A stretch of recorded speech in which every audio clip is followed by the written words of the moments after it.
kayak Bapak teman ini. kita.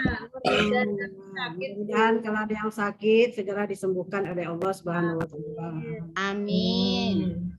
Baik, sebelum kita mulai pembelajaran, marilah kita berdoa. Ada yang bisa memimpin? Coba, siapa yang bisa memimpin doa? Tolong recordnya jangan dimatikan ya.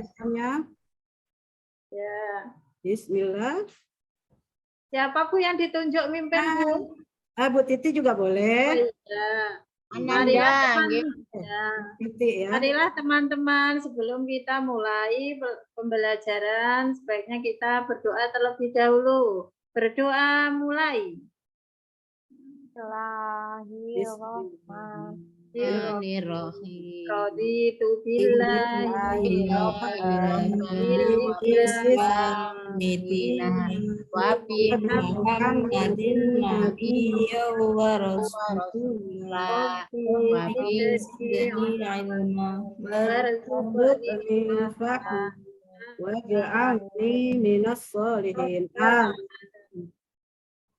Baik.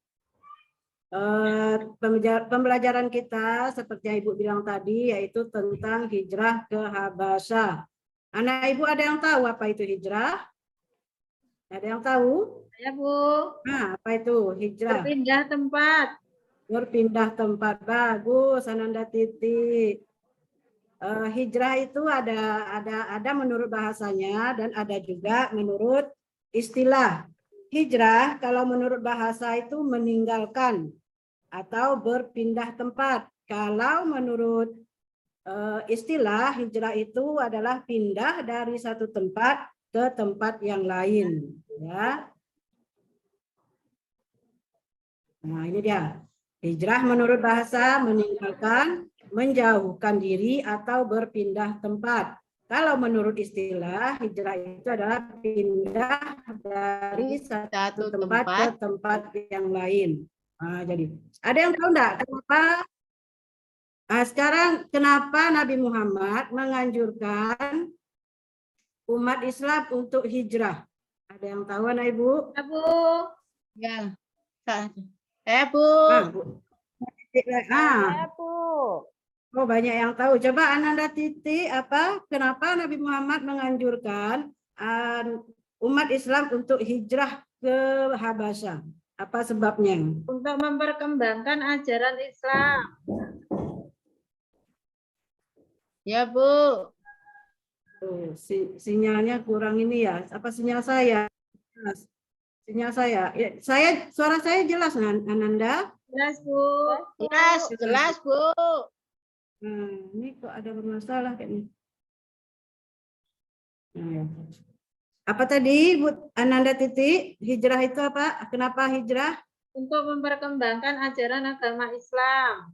Ya, untuk mengembangkan ajaran agama Islam. Kalau Ibu Nani, kenapa dianjurkan untuk hijrah? Pada waktu itu Nabi Muhammad diserang oleh kafir Quraisy.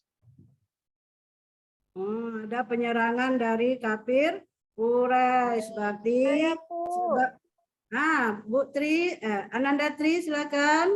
Ya, karena di Mekah sudah tidak aman lagi, Bu. Sudah tidak aman lagi ya. Iya. Oke, baik. Nah, ya itu sebab-sebab dianjurkannya.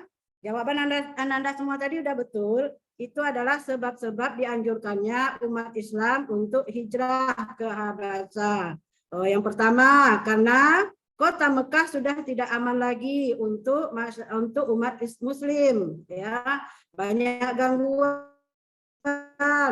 Mereka yang bersyahadat disiksa, terutama yang lemah seperti budak, yaitu disiksa habis-habisan. Contohnya salah satu budak yang disiksa itu adalah Bilal bin Rabah, itu disiksa oleh orang kafir Quraisy. Iya, sehingga Nabi Muhammad menjadi sedih dan menganjurkan umat Islam untuk hijrah ke Habasyah. Selain itu tadi ada yang jawab untuk mengembangkan agama Islam, itu juga betul. Dengan berhijrah semakin memperluas perkembangan agama Islam, ya. Nah, itu salah satu sebab-sebab terjadinya hijrah ke Habasyah. Kemudian ada enggak anak ibu yang tahu di mana itu Habasyah?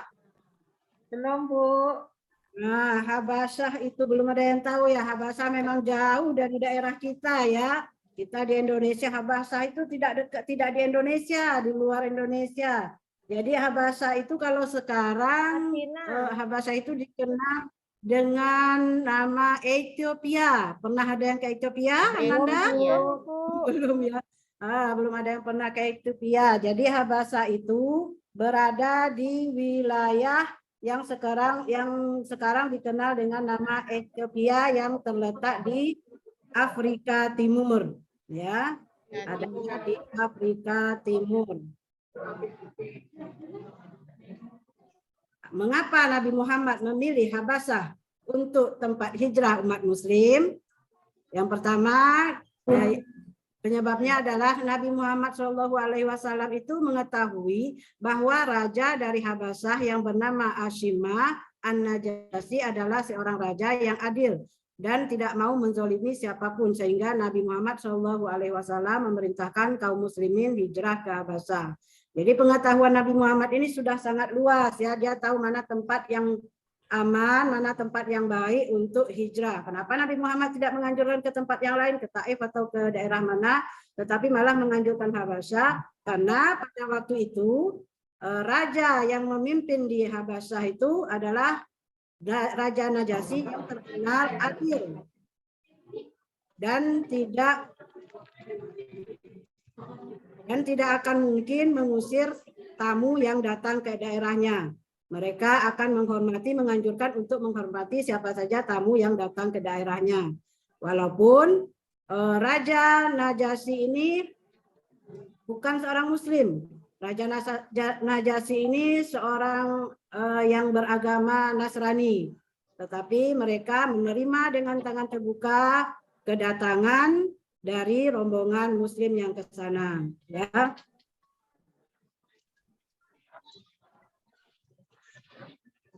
Maaf, ada gangguan sebentar. Selanjutnya, Ibu akan menjelaskan tentang tahapan-tahapan hijrah ke Habasyah. Ada 2 tahapan hijrah ke Habasyah. Yang pertama, hijrah yang pertama itu terdiri dari ini dia. Peristiwa hijrah ke Habasyah terjadi dalam 2 tahapan. Dan tahapan yang kedua. Hijrah ke Habasyah tahapan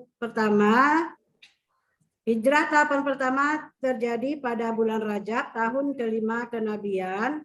Rombongan kaum muslimin Mekah berangkat menuju Habasyah sebanyak 10 orang pria dan 5 orang wanita yang dipimpin langsung oleh sahabat Nabi yaitu Utsman bin Affan. Utsman bin Affan juga membawa istri beliau yaitu putri Nabi Muhammad SAW yang bernama Ruqayyah. Mereka menuju ke Habasyah dengan cara sembunyi-sembunyi atau mengendap-endap agar tidak diketahui oleh kaum kafir Quraisy. Takutnya nanti kalau diketahui oleh kaum kafir Quraisy, mereka akan dihalang-halangi, bahkan mungkin akan disiksa sehingga tidak jadi untuk hijrah ke Habasyah. Kemudian setelah mereka sampai di Habasyah, mereka berangkat ke Habasyah itu melalui jalur laut. Mereka menggunakan perahu. Mengapa ke Habasyah juga salah satunya karena memang Habasyah itu mudah dijangkau oleh masyarakat untuk menuju ke sana. Setelah beberapa lama mereka tinggal di Habasyah yang 15 orang tadi, kemudian mereka mendengar kabar ternyata di Mekah keadaan sudah mulai aman. Keadaan sudah aman. Sebagian dari yang hijrah tadi berniat untuk kembali ke Mekah kembali, ya, karena kampung halamannya di situ, tentu keinginan hati mereka kembali ke Mekah. Sehingga beberapa orang kembali menuju ke Mekah. Ternyata kabar yang mengatakan Mekah itu sudah aman itu ternyata kabar yang palsu. Di Mekah masyarakat umat Islam masih juga mengalami siksaan dan penganiayaan. Sehingga yang tadinya akan kembali di tengah jalan tidak jadi kembali karena mendapat kabar yang tidak menyenangkan itu. Akhirnya mereka kembali lagi melanjutkan perjalanannya ke Habasah. Balik lagi mereka ke Habasah ditambah dengan beberapa rombongan yang lain. Inilah rombongan yang kedua, inilah yang disebut dengan hijrah ke Habasah tahap kedua. Jumlah mereka jauh lebih besar daripada tahap yang pertama. Yang tahap kedua ini terdiri dari 83 orang wanita laki-laki atau pria dan 18 orang wanita. Yang kelompok kedua ini dipimpin oleh Ja'far bin Abi Thalib. Perjalanan hijrah kedua tidaklah semudah seperti hijrah yang pertama. Hal ini dikarenakan kaum kafir Quraisy telah mengetahui bahwa kaum kafir Quraisy telah mengetahui bahwa kaum muslimin hijrah ke Habasah secara diam-diam.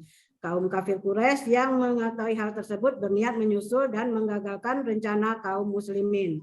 Kaum kafir Quraisy mengutus Ammar bin As dan Abdullah bin Abi Rabi'ah dengan membawa buah tangan dan cenderamata yang bermacam-macam untuk Raja Najasyi. Mereka menemui Raja Najasyi dan membujuk supaya kaum muslimin yang telah hijrah dikembalikan ke Mekah. Namun Raja Najasyi yang curiga kirim utusannya untuk menemui kaum muslimin untuk memanggil mereka dan menanyakan tentang agama mereka. Jadi yang tahap kedua ini diketahui oleh kaum kafir keberangkatan mereka sehingga mereka mengutus dua orang, kaum kafir Quraisy itu mengutus dua orang yaitu Ammar bin As dan Abdullah bin Rabi'ah untuk mencegah atau untuk memanas-manasi Raja Najasyi agar tidak mau menerima umat Islam yang akan hijrah ke sana. Mereka datang dengan membujuk, tentu datang dengan membawa oleh-oleh yang banyak. Mereka membawa buah tangan, ya, membawa cenderamata, tetapi sayangnya gagal. Bujukan mereka tidak diterima oleh Najasyi. Najasyi curiga malah, kok datang bawa oleh-oleh, berarti ada sesuatu di balik ini. Sehingga Raja Najasyi mengambil ide untuk memanggil utusan dari kaum muslimin, kaum muslim, kemudian dipanggil, ditanya kenapa mereka kok bisa hijrah ke sini, apa sebabnya hijrah, ada apa dengan di Mekah, apakah ada sesuatu. Kemudian diceritakanlah oleh utusan dari kaum muslim ke Raja Najasyi bahwa mereka memang sudah tidak aman lagi di Mekah. Kenapa mereka tidak aman? Karena mereka mengikuti ajaran yang dibawa oleh salah seorang dari penduduk mereka, salah seorang dari warga mereka, yaitu Muhammad Shallallahu Alaihi Wasallam, membawa ajaran yang baru yaitu tentang ketauhidan. Ini dia jawaban dari Ja'far bin Abi Thalib. Ya, wahai raja, kami dahulu adalah kaum yang berada di atas kesyirikan. Kami menyembah berhala dan memakan bangkai. Buruk dalam bertetangga, menghalalkan yang haram, sebagian kami atas sebagian yang lain saling menumpahkan darah. Dan selainnya, kami tidak menghalalkan sesuatu dan tidak mengharamkannya. Dan Allah akhirnya mengutus kepada kami seorang nabi yang kami sendiri, dari golongan kami sendiri, yang kami kenali kesetiaannya, kejujurannya, dan amanahnya. Ia kami untuk beribadah, ia menganjurkan kepada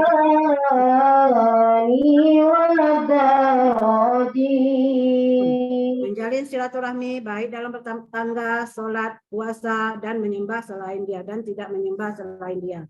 Ini yang disampaikan oleh Ja'far bin Abi Thalib kepada Raja Najasyi. Kemudian Raja Najasyi mendengar penjelasan dari Ja'far, utusan kaum muslimin itu, kemudian Raja Najasyi menjawab, sungguh ini dan yang dibawa Isa benar-benar keluar dari satu sumber. Pergilah kalian berdua, kata Raja Najasyi kepada utusan dari kaum kafir Quraisy, demi Allah Subhanahu wa ta'ala, aku tidak akan menyerahkan mereka dengan sesuatu seperti yang bisa memusnahkan tanaman mereka. Jadi Raja Najasyi bahkan menerima ajaran yang dibawa oleh Nabi Muhammad setelah disampaikan oleh Ja'far. Dan dia malah mengusir utusan dari kaum kafir Quraisy tadi yang ingin supaya kaum muslim itu diusir dari